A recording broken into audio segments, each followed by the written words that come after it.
German প্রতিনিধি রায়হান জিলানী এবং দোহা প্রতিনিধি জিএম আকাশের পাঠানো তথ্যচিত্রে প্রবাসী সংবাদ জানাচ্ছেন সামিউল শিহাব। জার্মানিতে সফররত বাংলাদেশ সরকারের প্রধানমন্ত্রীর বন, পরিবেশ ও জলবায়ু বিষয়ক বিশেষ সহকারী ডক্টর সাইমুম পারভেজকে সংবর্ধনা দিয়েছে বিএনপি, যুবদল ও স্বেচ্ছাসেবক দল জার্মানি। তপন খানের সভাপতিত্বে এবং প্রকৌশলী সাইফুর রহমান চৌধুরীর সঞ্চালনায় অনুষ্ঠানে প্রধান অতিথি হিসেবে উপস্থিত ছিলেন ডক্টর সাইমুম পারভেজ। বিশেষ অতিথি হিসেবে ছিলেন আওলাদ হোসেন, নজরুল ইসলাম ও দেলোয়ার মোল্লা।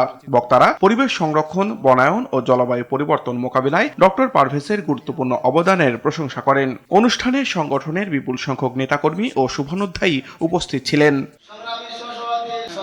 কাতারের জৈন্তাপুর প্রবাসী গ্রুপ কাতার শাখার দ্বিবার্ষিক সম্মেলন অনুষ্ঠিত হয়েছে। রাজধানী দোহার মোররা এলাকার একটি রেস্তোরাঁয় এই অনুষ্ঠানের আয়োজন করা হয়। সংগঠনের নির্বাহী উপদেষ্টা আতিকুর রহমান ডালিমের সভাপতিত্বে অনুষ্ঠানে প্রধান অতিথি ছিলেন জালালাবাদ অ্যাসোসিয়েশনের সভাপতি মাহবুবুর রহমান চৌধুরী। পরিচালনার দায়িত্বে ছিলেন উপদেষ্টা এম বিলাল উদ্দিন।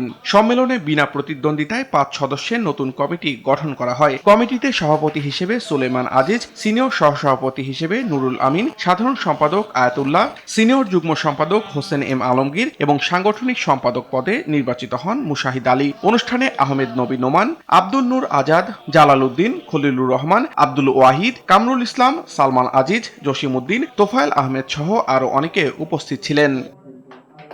সামিউল শিহাব, RTV।